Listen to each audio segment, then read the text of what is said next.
Everyone, welcome back to master English with Sakshi. मैं साक्षी आर्या आपकी English trainer English mastery series की एक और वंडरफुल वीडियो के साथ आपका स्वागत करती हूँ। आज का दिन है हमारा ग्रामर लर्निंग का, यानी कि आज हम ग्रामर के एक और कंसेप्ट को डीपली समझने वाले हैं और मास्टर करने वाले हैं। पूरे वीक में सारी वीडियोस में हम टिप्स टेक्निक्स शेयर करने के साथ साथ आपको सिर्फ प्रैक्टिस करवाते हैं बोलने की, पढ़ने की, कन्वर्सेशन करने की। सिर्फ एक ही दिन होता है जिस दिन हम ग्रामर को देते हैं सो दैट हमारा बेस भी साथ के साथ क्लियर होता जाए, लेकिन प्रैक्टिस आपको मेनली स्पीकिंग की ही करनी है। ये एडिशनल इंफॉर्मेशन, एडिशनल नॉलेज आपके पॉकेट में दी जा रही है जिससे कि आगे सारे कंसेप्ट्स भी आपको क्लियर हो जाए। तो आज का जो हमारा टॉपिक है वो है बेसिकली डिटर्मिनर्स का। डिटर्मिनर्स क्या होते हैं, कहाँ यूज होते हैं और क्या इनकी इंपॉर्टेंस है। बहुत ही इंपॉर्टेंट टॉपिक है और अगर इसकी इंफॉर्मेशन हमें नहीं होती है, इसकी जानकारी हमें नहीं होती है तो काफी जगहों पे हम कंफ्यूज हो जाते हैं कि इसको यूज कैसे करें। बेसिकली डिटर्मिनर्स वो शब्द होते हैं जो किसी भी सेंटेंस में नाउन के ठीक पहले आते हैं। ये बताते हैं कि कौन सा, कितना, किसका या कितने नाउन की बात हो रही है सेंटेंस में। बेसिकली डिटर्मिनर्स वो शब्द होते हैं जो किसी भी सेंटेंस में नाउन से पहले आकर के ये डिफाइन करते हैं कि कौन सा नाउन है, कितना है, किसका है, इस सारी चीजों की डिटेलिंग करते हैं। देखा जाए तो determiners help to determine the noun, यानी कि नाउन को डिटरमाइन करने या उसको डिफाइन करने के लिए यूज होते हैं। बात करते हैं कितने तरह के डिटर्मिनर्स होते हैं। जनरली हमारे पास 7 तरह के डिटर्मिनर्स होते हैं जो सेंटेंस में यूज होते हैं। सबसे पहले बात होती है आर्टिकल्स की, जो ऑलरेडी लास्ट ग्रामर क्लास में मैं आपको डिटेल में एक्सप्लेन कर चुकी हूँ, इसीलिए मैंने यहाँ पे इसका कोई एग्जाम्पल मेंशन नहीं किया है क्योंकि डिटर्मिनर्स की कैटेगरी में आता है, इसलिए मैंने यहाँ पे लिख दिया है। तो ये इसके ऊपर पूरी वीडियो है, कहाँ पर ए यूज होगा, कहाँ पर एन यूज होगा, कहाँ पर द यूज होगा। ठीक इससे पहले वाली वीडियो में आप देख लीजिएगा, आपको सारी इंफॉर्मेशन मिल जाएगी। अब बात करते हैं सेकंड टाइप्स ऑफ डिटर्मिनर्स की, जो कि होते हैं आपके डिमॉन्स्ट्रेटिव डिटर्मिनर्स। डिमॉन्स्ट्रेटिव वे वर्ड्स होते हैं जो बताते हैं कि कौन सी चीज और कौन सा व्यक्ति कहाँ है, पास है या दूर है।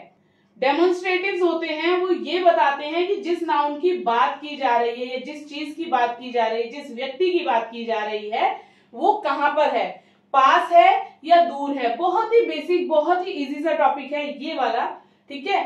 तो इसको भी आप समझ लीजिए, कभी कभी इसमें कंफ्यूजन हो जाता है। एग्जाम्पल जैसे कि हम दिस यूज करते हैं, दैट यूज करते हैं, दीज यूज करते हैं, दोज यूज करते हैं। दिस यानी कि यह, कोई भी चीज जब आपके आसपास है, बिल्कुल वहां पे, मतलब आपके हाथ की दूरी पे है, तो आप उसके लिए दिस यूज करते हो। कोई भी चीज जो थोड़ा सा दूरी पर है, आप देख सकते हो लेकिन हाथ की दूरी पर नहीं है, हाथ बढ़ा के आगे नहीं उठा सकते, उसके लिए हम दैट यूज करते हैं। जैसे कि that is the door, that is the window, ठीक है। और दीज जो है वो दिस का ही प्लूरल है। जब किसी एक चीज के बारे में बात हो रही होती है जो हमारे पास है, हाथ की दूरी पे है, तो उसके लिए दिस का इस्तेमाल किया जाता है। और जब एक से ज्यादा चीजों के बारे में बात की जा रही होती है तो उसके लिए दीज यूज होता है। सेम जहां पर हम दैट यूज करते हैं कि कोई भी चीज हमारे सामने है लेकिन थोड़ी सी डिस्टेंस पे है, तो हम बताते हैं कि वह खिड़की है, वह दरवाजा है, that is a window, that is a door, ठीक है।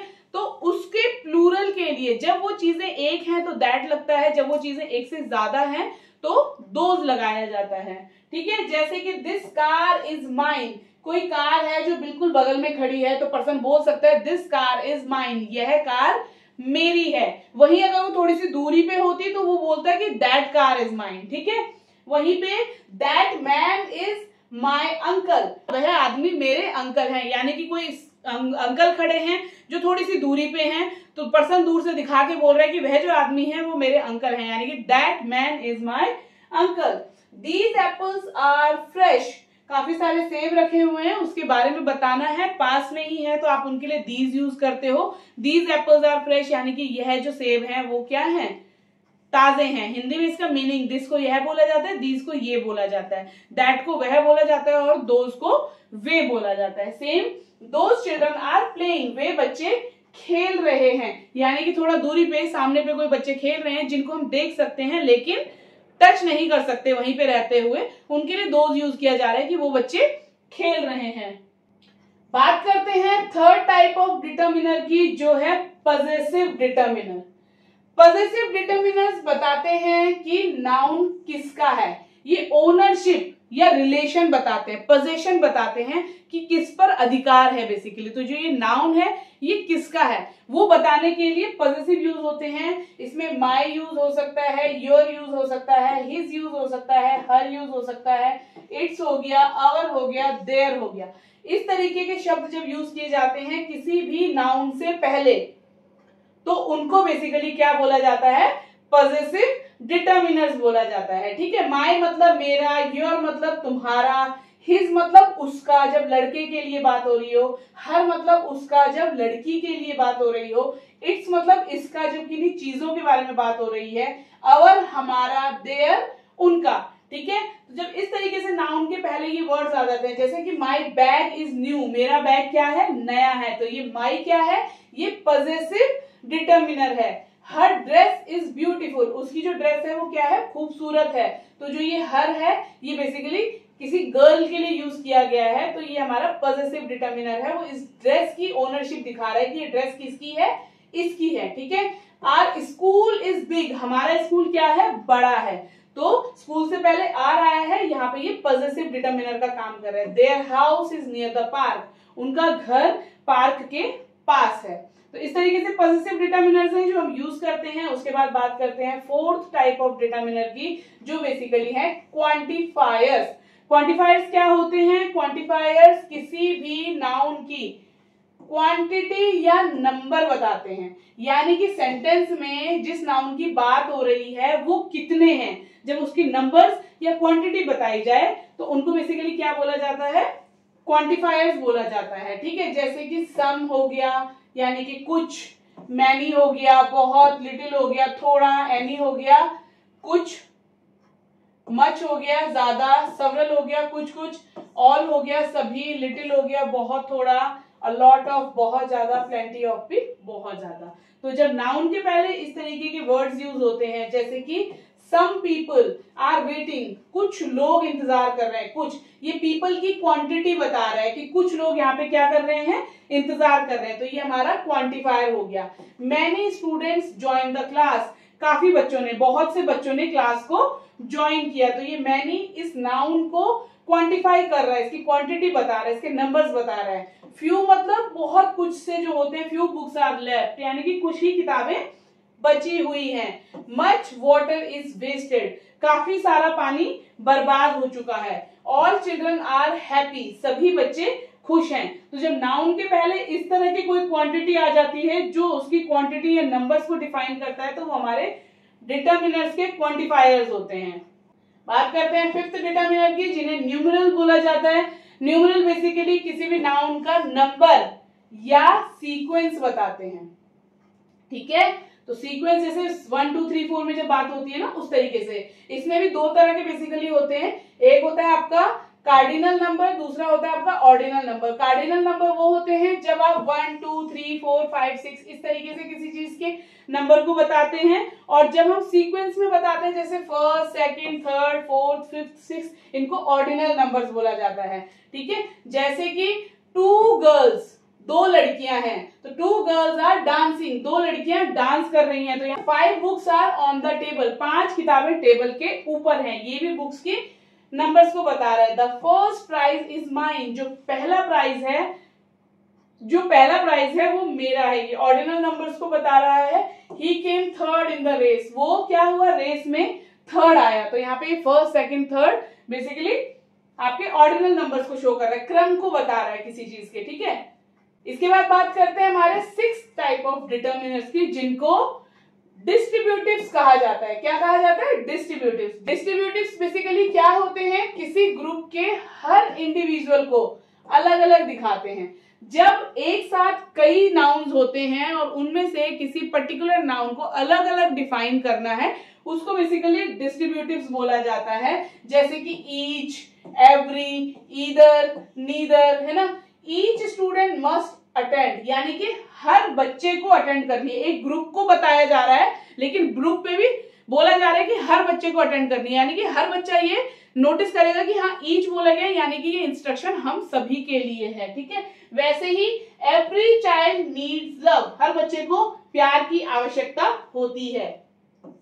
Either road leads to the station, एक जो रोड है ये वाली, ये स्टेशन की तरफ जाती है। नीदर आंसर इज करेक्ट, कोई भी जो जवाब है वो सही नहीं है। यानी कि बहुत सारी चीजों में जब पर्टिकुलरली किसी नाउन को अलग से दिखाया जाता है उसके लिए हम डिस्ट्रीब्यूटिव्स का यूज करते हैं। और बात करते हैं 7 टाइप ऑफ डिटर्मिनर की, जो होता है इंटेरोगेटिव। इंटेरोगेटिव डिटर्मिनर्स बेसिकली वे शब्द होते हैं जो प्रश्न पूछने के लिए नाउन से ठीक पहले आते हैं। ये वो वर्ड्स होते हैं जो किसी भी नाउन से ठीक पहले आते हैं प्रश्न को पूछने के लिए। कुछ ही सिलेक्टेड होते हैं, सारे WH वर्ड नहीं होते, जैसे कि विच हो गया, व्हाट हो गया, हुज हो गया। नाउन की जब ठीक पहले आएगा, जैसे कि which book do you like, आप कौन सी किताब पसंद करते हैं। हुज बैग इज दिस, यह बैग किसका है। What colour is your car, आपकी कार किस कलर की है। यानी कि यहाँ पे नाउन को ये वर्ड डिफाइन कर रहे हैं क्वेश्चन पूछने के लिए, तो ये हमारे इंटेरोगेटिव डिटर्मिनर्स कहलाते हैं। ठीक है, तो इस तरीके से आपको मैंने कैटेगरी भी बता दी है, क्योंकि सिर्फ डिटर्मिनर अगर मैं बताती तो शायद आप कंफ्यूज हो जाते कि सारे वर्ड्स एक साथ मिक्स हो गए हैं। यहाँ पे हर वर्ड को मैंने कैटेगरी वाइज अलग किया है, जिससे कि जब आप सेंटेंस बनाएंगे या किसी सेंटेंस में पढ़ेंगे तो आप इजीली उसको आइडेंटिफाई कर पाएंगे। एक बहुत ही इंपॉर्टेंट बात मैं आपको डिटर्मिनर्स के बारे में बताने जा रही हूँ। एक्चुअली यहाँ पे आपने कुछ वर्ड्स ऐसे देखे होंगे जो जनरली हम लोग प्रोनाउंस की कैटेगरी में रखते हैं, तो आप बोलोगे मैम वो सारे वर्ड्स तो यहाँ पे डिटर्मिनर की तरह से यूज हो गए, तो उनमें क्या फर्क है मैं बात बताती हूँ। उनके बेसिकली यूज और कंडीशन पे डिफरेंस है। कुछ शब्द ऐसे होते हैं जो कभी प्रोनाउन तो कभी डिटर्मिनर की तरह बिहेव करते हैं। ठीक है, कौन कौन से, जैसे हमने सम देखा, ईच देखा, ऑल देखा, these, my, this, that, these, those, your, his, her, their, any, both, few, several, one, another, which, what, whose। Maximum जितने भी वर्ड्स अभी हमने ऊपर कैटेगरी वाइज सीखे हैं उसमें से मैक्सिमम वर्ड्स ऐसे हैं जो अकॉर्डिंग टू सिचुएशन कभी प्रोनाउन की तरह काम करते हैं और कभी डिटर्मिनर की तरह काम करते हैं। तो हमें कैसे पता लगेगा कि यहाँ पे हम उन्हें प्रोनाउन की तरह यूज कर रहे हैं या डिटर्मिनर की तरह। तो सिंपल सा रूल है उसके लिए, जब भी ये सारे वर्ड्स किसी नाउन के ठीक पहले आते हैं, जब भी ये सारे वर्ड्स किसी नाउन के ठीक पहले आते हैं तो ये डिटर्मिनर्स होते हैं, और जब ये नाउन की जगह पर आते हैं तो ये प्रोनाउन कहलाते हैं। यानी कि अगर आया है दैट कार तो दैट क्या है, डिटर्मिनर है। लेकिन वहीं पे अगर आया है कि दैट इज वेरी कूल, तो यहाँ पे कोई भी नाउन दैट के बाद नहीं आया, दैट अकेला आया नाउन की जगह पे, तो वो प्रोनाउन का काम करेगा। कि जब भी ये वर्ड किसी नाउन के साथ सेंटेंस में आते हैं तो वहां पे हमारे डिटर्मिनर का काम करते हैं, और अगर वहां पे कोई भी नाउन नहीं है, सिर्फ ये वर्ड्स अकेले आए हैं, तो ये प्रोनाउंस का काम करते हैं। आइए इसको थोड़ा सा एग्जाम्पल से समझते हैं।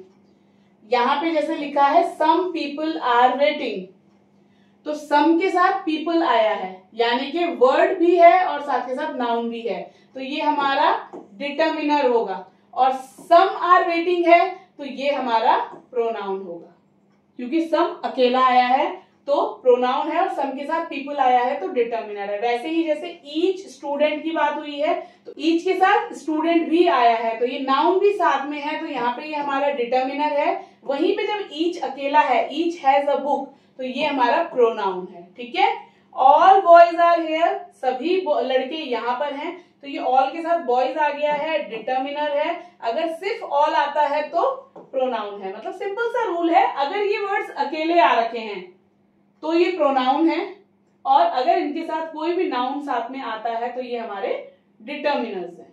वैसे ही यहाँ पे है दीज के साथ एप्पल्स है, यानी कि दीज भी आया है साथ में एप्पल्स भी आया है, तो ये दीज हमारा डिटर्मिनर है। और यहाँ पे दीज अकेला है, दीज आर फ्रेश, तो ये सिर्फ प्रोनाउन है। माई कार इज ब्लू, मेरी कार ब्लू है, तो ये हमारा डिटर्मिनर है माई। यहाँ पे सिर्फ माइन इज ब्लू है, तो माइन हमारा प्रोनाउन है। इस तरीके से आप इनको कैटेगराइज कर सकते हैं, इनका यूज समझ सकते हैं। आगे कहीं भी अगर आप ऐसे बच्चे वीडियोस देख रहे हैं जिनको स्कूल एग्जाम्स में ग्रामर की रिक्वायरमेंट होती है, या अगर आप कॉम्पिटिटिव जॉब की बेसिकली तैयारी कर रहे हैं, वहां पे ये बारीकियां पूछी जाती हैं, वहां पे आपको इनके कंसेप्ट क्लियर होना जरूरी है। जो सिर्फ स्पीकिंग कर रहे हैं उनको भी ये पता होना चाहिए, सो दैट उन्हें ये एटलीस्ट पता हो कि जो वो रीड कर रहे हैं, जो वो ट्रांसलेट कर रहे हैं, वो क्यों कर रहे हैं। किसी भी कंसेप्ट को समझाने का मतलब ही ये होता है कि आपको क्यों का जवाब मिल सके, कि हम ऐसा क्यों कर रहे हैं। जब आपको क्यों क्लियर हो जाता है तो फिर आप उस कंसेप्ट को आगे कहीं पर भी बड़ी आसानी से यूज कर पाते हैं। तो इस तरीके से डिटर्मिनर का ये चैप्टर हमारा कंप्लीट होता है। इसको अच्छे से रिवाइज करके देख लीजिएगा, सारे एग्जांपल्स को समझ लीजिएगा, हर टाइप जो मैंने आपको एक्सप्लेन किया है उनके सेंटेंसेस बनाने की कोशिश कीजिएगा, हर डिटर्मिनर को यूज कीजिएगा, आपके सारे डाउट्स ऑटोमेटिकली क्लियर हो जाएंगे। कोई भी प्रॉब्लम आती है सेंटेंस बनाने में, कोई डाउट आता है, या आप चाहते हैं किसी पर्टिकुलर टॉपिक पर हम पहले वीडियो क्रिएट करके दे दें, तो आप हमारे कमेंट सेक्शन में या फिर व्हाट्सएप नंबर पर मैसेज भेज सकते हैं। जो भी आपकी क्वेरी होगी हम उसको सॉल्व करने की पूरी कोशिश करेंगे, चाहे हम 1-to-1 ऑनलाइन क्लास के थ्रू करें या फिर हम उसको normally Q&A section, question answer session में भी हम उसको क्लियर कर सकते हैं। चैनल पर नए हैं तो चैनल को सब्सक्राइब कर लें, बेल बटन जरूर प्रेस करें, जिससे कि आप हमारी इस इंग्लिश मास्टरी सीरीज का हिस्सा बन सकें। वीडियो अच्छी लगी हो तो लाइक जरूर करें, अपने दोस्तों के साथ, अपनी फैमिली के साथ शेयर जरूर करें। मिलते हैं अगली वीडियो में एक और वंडरफुल टॉपिक के साथ। Till then keep learning. Goodbye, take care.